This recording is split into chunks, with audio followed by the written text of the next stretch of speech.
There is a Milwaukee reverend who has a personal connection to that tragedy. Carol Meekins spoke to him about that and his fight against social injustice. 82-year-old Joseph Ellwanger has been on the forefront of civil rights since the 60s.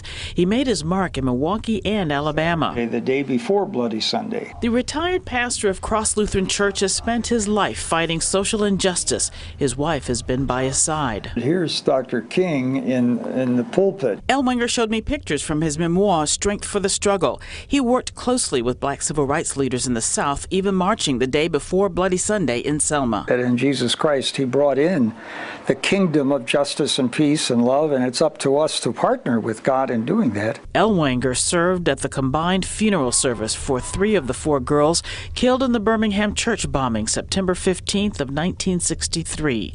It was a time when tensions were high. Were you feeling any fear? No, I just had a feeling that, I was doing what was right. I was doing what God's will was for my life. Throughout their marriage, the Ellwangers have found strength through action. If we take our faith seriously, I think we go to those places that are hurting and those places where you have to kind of put your foot out in faith and trust God. The couple remembers Dr. Martin Luther King as a humble leader. He had that kind of a down-to-earth, friendly attitude toward those with whom he was working and walking, and that made him very real. Both saw early on that King had a gift. That kind of universal ability to touch the human spirit and the brokenness in our world and in our communities, and to speak to that in a way that really touches people. The Ellwangers are reminders that with commitment and courage,